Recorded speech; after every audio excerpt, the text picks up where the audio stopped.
Welcome back to another episode of NextGenDDS. This is Wes Lyon with co-host Dr. Scott Menaker. Scott, welcome back to another episode. Great to be with you again, Wes.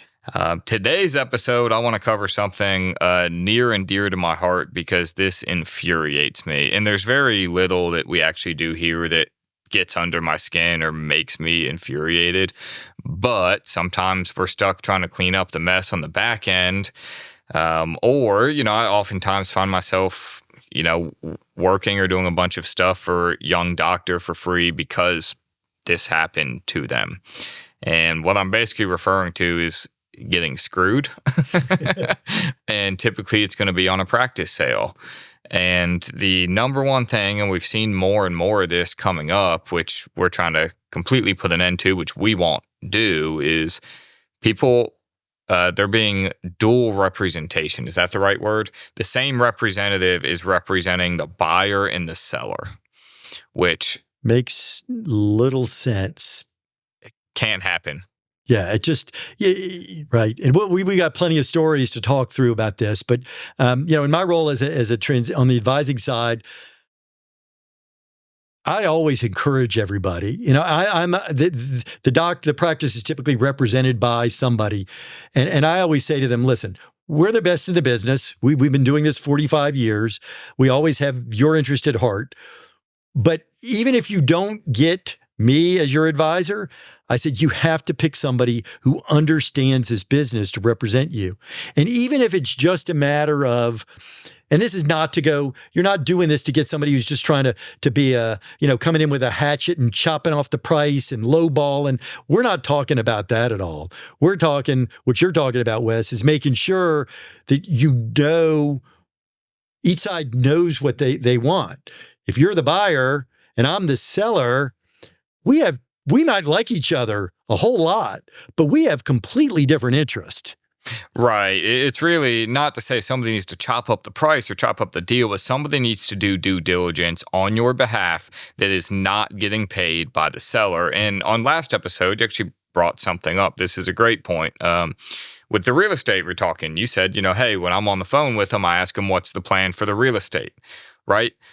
Well, you need somebody looking out for the things you don't know about you mean I need to be worried about the real estate? Yes, you need to be worried about the real estate. But if somebody's representing both sides, it likely means the selling doctor is paying, which means the selling doctor is like, don't bring up the real estate to them. Don't do it. I want to collect the rent. But it's just not something that I think is possible to represent both sides. And even here, I tell everybody, hey, especially with partnership work, a lot of times the young doctors call me. And I've talked to the young doctors, say, hey, look, if we're doing a partnership work, this is typically how it works. Senior doctor pays for this, puts it all together, offers it to you, and then you have your own representation. So then at that point, I tell them, hey, we need to jump on the phone with both of you and decide what work you want to get done here. Do you want the partnership put together here and the junior doctor gets their own representation? Or is the senior doctor have plans to put the partnership together elsewhere and the junior doctor can be represented here as well? We tell them all, we're putting together a deal that's going to be fair to both of you, but somebody's got to pay the bill. Right. And it's really interesting because there's so much that goes into, especially if it's a partnership. I mean, it's probably one of the most complex things we do because you're trying to put two people together and make it work for both of them. A straight sale is one thing, but there's still so much to look at. And, we talk about the due diligence, which is, when we're representing a doctor looking to buy, we're going to go look at the financials, just a hard look at everything from, the key metrics and vacation and retirement and is the doctor's wife on the payroll? And how do we normalize those expenses so that you know what you're getting? Sometimes you get that and sometimes you don't. And it could really affect the number, that bottom line of what you're buying. And so you're spot on that it is something that you absolutely needs to do. Even if we get through all of this and we validate and say the price is good, the terms are good, everything is good. But if, let's say, you're getting ready to go spend $1 million, it's a tiny, tiny little expense that gives you peace of mind. No, absolutely. And that's probably one of the biggest ones with cash flow there is, they say these are all doctor add backs. Do you know what questions to ask, how to prove those doctor add backs, what goes in there? I mean, you can be flying blind. Yeah, I mean, I've had a doc that said, he had a big marketing budget, and I asked for the financials to say what's in the budget, and they said, he was a lot of personal stuff, and he said it was only going to be 10,000 instead of 60. And I didn't accept that as that's not a reasonable answer, because he might have had lots of valid things in there, and he goes, he doesn't need to do it. We're going to make it 10, because all that does is it makes the practice look more profitable. Right. It's like I'm helping somebody right now, and somebody asked about this stuff, and I said, well, here, I'll pull the general ledger for you so you can see exactly what all these transactions were. And it was marketing. Pulled up, and it clearly wasn't marketing. I think I saw Lululemon. Yeah, it's right. It's these things where you went through, and it made the other side very, very comfortable of the fact that, okay, you know what? The doctor was just getting some tax write-offs. We've seen all the transactions. We know what they were, and we're not confused. He wasn't buying crowns from Lululemon. Yeah. And one of the questions that I'll ask a lot about is, so tell me about the equipment that's there. And then I had one doctor said, well, the compressor sometimes works and sometimes doesn't. I go, cha-ching. She goes, the suction unit is 20 years old. And we came to about $80,000 worth of just basic equipment that she was going to have to pay for, that was not in that practice price. They hadn't taken a discount on that. And, you're talking about, there was one company, my wife and I were doing some consulting while I was practicing. And I was working with young doctors who had just purchased a practice and trying to put a lot of the systems that worked for me. And she bought the practice from a broker. She never had anybody look at the information. And literally, we tried to help her, no cost, for a year. We didn't charge her because she didn't have any money. And literally 2 years later, she closed the doors. She bought nothing. There were no patients really on the books. There was no real cash flow. And she bought it for $500,000. I mean, it was almost, it brought tears to our eyes but the brokerage just basically said, these numbers are good. It was terrible. And if she had hired somebody like we do today, or a good reputable firm to do that, you're going to go. I always say, go look at the schedule. Go tell me what the schedule 6 months out looks like. And if there's nobody on the books, I'm scared. I'm really scared. No, definitely. And I think that's probably a warning sign to you. If somebody says you don't need representation, because we help people buy practices and sell practices here, right? If somebody calls up and I know this for a fact with our guys, somebody calls up and they say, okay, great, I want to buy this, and starts asking too many questions, they'll strictly tell them, hey, look, we don't represent you. We're happy to help you. We represent the seller, and we recommend that you go get somebody to look at this for you. If the answer that comes out of their mouth is, oh, no, we can represent you too, that should be your first warning sign of, I better go get somebody yesterday. Yeah. I'm already in the hole. You're getting ready to make, in many cases, probably one of the biggest investments you're going to ever make financially. If you're spending $300,000 for a practice, there's probably not a whole lot of value in it. But if you're spending $1 million on a practice, there better be at least $1 million worth of value in that. And it's not coming from equipment, unless it's just, it just got built yesterday. It's already depreciated a lot. It's really coming from the patient base and of what's there. And our role as having a buyer representative is to make sure that, one, you can pay the bill, you can pay the bank, you can pay yourself, you can pay your staff, and there's going to be some profit left over. Now, again, it's up to you to go do the dentistry, so we can't guarantee that you're going to, that every one of those patients is going to show up. But if you're doing your job, the numbers are going to make sense. And so I think you've hit upon it really, strong. I'm not, even though you were pretty strong, maybe not strong enough that you've got to have your own buyer representative. You absolutely need to. You have a buyer representative when you go buy a house. You're going to buy a dang dental practice without one. Give me a break. That's right.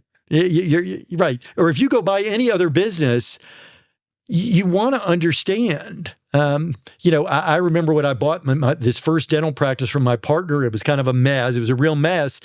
My brother was a CPA. He took me to see his partner, the managing partner of their firm, and he said to me, "Scott, are the numbers good?" And I didn't know. Well, I then spent a lot of time. I got somebody to help represent me. I got legal counsel as well. I didn't just take what and the firm doing it was very reputable, but I just had somebody make sure they were looking out for me and making sure that I understood what I was buying. And it was the smartest thing that I ever heard, and it carried me forward for the next 35 years of my practice. I mean, and this could stink, spending money to find out everything was accurately represented, but that's going to be the best money you ever spend. And you know how comforting that's going to be if the person doing the buyer side representation comes back and just says, look, everything they said is spot on. It's a fair value. This person's being honest as they can be. I mean, that level and the of numbers confidence, are good. Yeah, absolutely. That level of confidence walked in the door on day one is going to be much, much better than versus if maybe you bought a practice and they've been messing with the numbers a bit to make them look better. Then that's not what you're getting. So that happens more often than you think. It does. It's not to say every single one, but we see them a lot. There are a lot of good companies out there, but there are a lot of anybody saying, "Hey, listen, I could represent you," and we'd like to say that. Numbers are numbers in the business world, but the dental practice, there's specific metrics and things that just really make sense.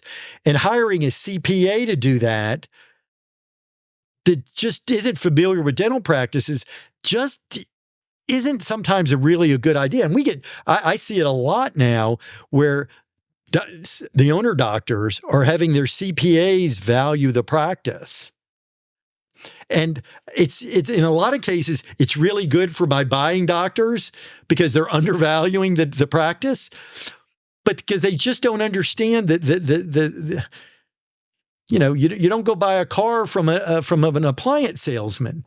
There's just things that that are specific to each industry. No, and to that point, it's funny. I talk a lot to doctors are going to potentially buy. Like I had one actually call me up and said, "Hey, can you guys help me with buyer rep?" I'm like, "Yeah, absolutely. Where are you guys in the process?" He goes, "Well, we haven't really started. I'm trying to get somebody to put a valuation on the practice." And I was like, "Well, you don't need to pay for that." And he goes, "Well, I want my own." I'm like, before you go down that road, see what he wants. Because what if you get a valuation done and you show him the true value and he only wanted 70% of that? Right. Usually that's the not onus, going to be healthy. The onus is on the selling doctor to get the valuation. It's one of the things we ask. Is there a valuation? Who did it? There are some firms we know that the number is going to be pretty accurate, and there are some we know it's a crapshoot, and it's probably going to be wrong. And most of the time, it's going to not be in our buyer's favor. And so when we do the buyer rep, you as the young dentist. You just don't know the questions to ask. We'll be your agent. We'll negotiate the price. We'll bring up the hard subjects so you don't have to do that. And if you're doing this dual representation, those never get asked. Dual representation, in my opinion, is just the representation of the selling doctor, making sure they don't have to deal with anybody on the other side.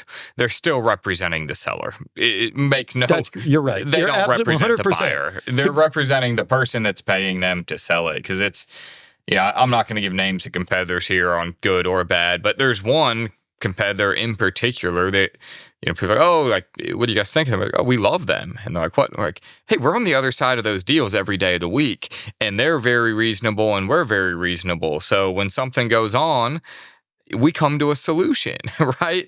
And we know when we look at their stuff that there's, okay, the valuation's going to be fair. And, like sometimes we've dealt with it here too. Sometimes the selling doctor just doesn't have reasonable expectations, right? Right. For And sure. like, hey, if this happens, they're going to go have that first conversation and go, hey, we need to talk about this. You're being unreasonable. And we might do that as well on our side of the deal. But there's people out there, like the one in particular we're most commonly on their side of the deal with, we refer each other business all the time because we tell them, hey, look, we can't represent both sides. You should go call them. And they'll do the same thing. Hey, we can't represent both of you. Go call them. And we end up, and it's just a very good way, very reputable way. And it's way too, from our side, we take the liability off. We don't want anyone ever leaving a deal thinking that we represented them and we didn't. Right. That's right. We're always trying to do the right thing. And when you're representing one side, whether it's on the sell side or the buy side, you've got, you're dealing with that doctor's personal expectations. And it's hard when the doctor's saying, this practice is worth $6 million and it's worth $1 million. And you're having to, so from the buy side, we certainly give him, listen, here's what the numbers say it's worth. If you can get a little more, great, but we're going to have to negotiate a fair price if the other side, if the buyer side is giving us, and when we negotiate price, we're not doing it from an emotional standpoint. We're not going, hey, we're going to undercut him $200,000. No, we look at it. If the price is fair, and the numbers back it up, we tell them it's fair. If we think it needs to be lowered, we explain to them why. You didn't normalize these expenses, or you're asking too much here, and we don't think the equipment is worth that. We're helping you. And most of the time, buyers have no way of knowing what are the questions to ask or if it's true or not. Yeah, it's funny. Some come out and it's like, hey, this isn't a fair price, but others tell them, hey, go put that in commitment now because it's a fair price and a great practice. And if you don't buy it today, somebody else is buying it tomorrow. Right. So, go ahead and do it. But also when you're negotiating price, this is why you can't represent both sides. So let's just say, a selling doctor, I'll be a little more reasonable in 6. Let's say the practice is worth 1.2, but the seller wants 1.7 for it. Well, what are you supposed to do if you're representing both sides, right? If I go tell this young doctor this thing's only worth 1.2 million not to buy it, the person selling it is going to hate me, right? And they're, going to fire us. Then if we go tell the buying doctor it's worth 1.7 and it's not, we just lied to their face. And that's why you can't represent both sides. You need to have somebody who's just independently looking at it. You go, look, this is what we want for the practice, and somebody else can go in there and figure out, or vice versa. That's what they want for the practice, but this is what it's worth. Under no situation can somebody sit there and objectively be in the middle. Whoever's paying the bill is going to get the benefit of the doubt. Right. Because you're taking money out of your pocket to put it in mine. Well, I want my pocket to overflow, and you don't want money to come out of your pocket. So it's a real important point for our docs that are looking to partner, especially to buy a practice. Sometimes in partnerships it can work out well. Just depends on how it's being done. But just make sure that you're getting all of your questions answered. And if you're not getting those questions answered, same thing about legal representation. We tell everybody, you need to have your own lawyer look at the documents. And it may be, you may spend some money, you may spend $5 or $10,000 to have some of that done, but you're going to want to make sure that it's written from your perspective, not from the other person's perspective. No, definitely. So for everyone listening, there's 2 sets of representatives you need. You need somebody who's going to represent you in purchasing the practice, and we call that buyer representation. After buyer representation, you go to legal, and neither of them should be the same firm. And I think, I don't want to directly quote this, but I don't think law firms are allowed to represent both sides.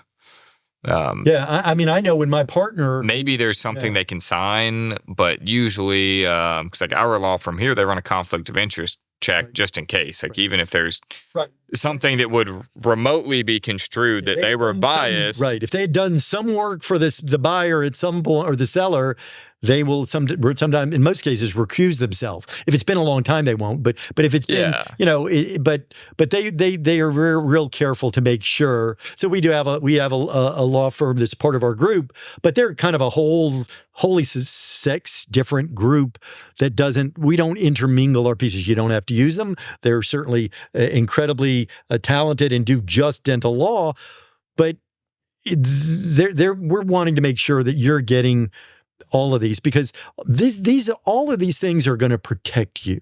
Hopefully they never come into play. Sometimes they do. And if they're not in writing, to your opening point, you're screwed. And you don't want to be in that place. So there is some funds that you're going to spend on the front end to make sure that you get the right representation to protect you. Yeah, then my last tidbit for everyone or advice would be, you're also not hiring someone that guarantees to lower the price, right? You don't want to bring in a shark who's going to blow up the deal. You're still dealing with a human being here, and you still want to get along with this person. You want them to like you, because otherwise they're not going to sell you the practice. So what you're really trying to do is confirm the accuracy of everything there, confirm the valuation, and hey, best case scenario, this person doesn't find anything and says, hey, everything's accurately represented. It's a fair value. I think you should buy it. Now, if there is something there, you certainly want the price lowered, right?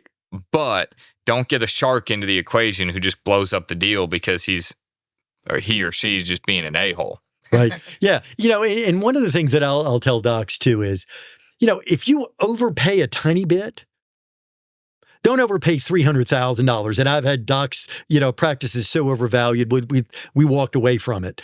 But if it's overpriced by, let's call it, in my calculations, our firm's calculations, it's $10,000. Go do 6 crowns. You're not going to see that over the course. Don't go blow up a deal over something so small. But you want to be smart about it. If it's significant, I'm not going to quibble over $10,000. 25,000 we might talk about, but even then, that number, if you're getting a good, profitable practice, you're never going to see that $25,000. You're paying it out over 10 years, $2,500 to the bank. It's a wash. You're writing off some. I mean, it's just a. No, you're certainly going to ask for it if you think it's overvalued. But if they come back and they say no, that $10,000 shouldn't be blowing up the deal. Yeah, it's just not. And then that's where you're saying you're two human beings, and you want to do this on good terms, whether it's a sale or a partnership. I bought a practice from a retiring doc, and I said to him, nobody can purchase your practice in your space. The overhead was so high. I just was going to take his patients and move them a quarter of a mile down the road. I said, I'm your savior. I said, here's what I'm going to do. At a certain level, if we do a certain amount of dentistry over this, I'm going to give you a bonus. I'm going to give you 20% of that. And so I paid him a fair number, and I gave him, because I was making so much money out of the deal, it was perfect. But I was trying to treat him like he was just a nice man, and I wanted to do the right thing for him. No, it's another thing buyer representation, especially on partnerships, can help with is understanding how it works and not getting a surprise. To your point of not, wanting to be sharks, we had somebody call up here looking for us to be sharks, and we told him no. We said, look, it's just not us. We're not getting involved in this. And I found out through the grapevine that he called quite a few reputable people to try to be a shark for him, and they all said no. One of them was one of our competitors. One was an accountant. Like, we're just not going to be doing this. But this whole situation would have been solved if the guy had buyer representation, because he had bought an ortho practice, and he had accused the senior doctor and his wife, who was the office manager, of embezzling a couple $100,000. And it was because the production and the collections didn't match. And in orthodontics, you typically collect a year after you produce. So I'm on the phone with him, and I'm like, well, what'd you produce last year? And it's like 2.1 million. It's like, well, so you collected 2.1 this year and produced 2.1 last year. And he's like, yeah, but that was last year. We produced, 2.5 or whatever this year. And I'm sitting there and I'm just like, oh my gosh, you're trying to sue the senior doctor, and you're just ignorant over what's going on. And a good buyer representative would have been able to walk through and explain these numbers and, here's how it works and why it works this way and what to expect moving forward and all the money that's going to flow to you. And this is how you're going to see it. A lot of just issues of lack of knowledge can also be solved too, even if everything is fair, because nobody wants to hear it from the senior doctor, right? Oh, this is how it's going to work. And no, the money's right. It's like, well, I found out. Is it? Yeah. And I found out in my case years ago, my partner was putting a lot of personal expenses in that I was paying for. He was basically embezzling from me. And I was just told to sit in the corner and keep quiet.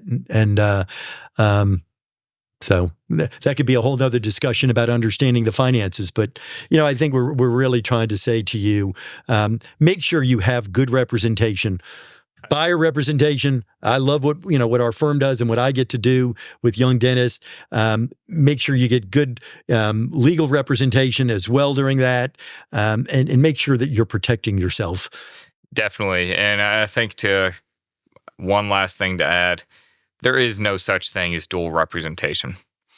Don't do it. We want to hit that one hard. Dual representation is not there. Any reputable firm should be telling you to get your own representation. So make sure you get it before making the biggest investment of your life. and sometimes, and again, let me just piggyback one last second, which is sometimes the owner doc will say they're going to take care of both of us and go, I'm sure they are, but I think I'm going to probably just get somebody to help me understand it from my perspective. And again, you're not being confrontational. You're just saying you want to understand. So a great topic. I hope we've left you with the key point. Make sure you understand you've got your best interest at heart. Have your own representative to take care of you as you start to do these deals. Well, Scott, thanks for joining today. Absolutely. We'll see everyone next time.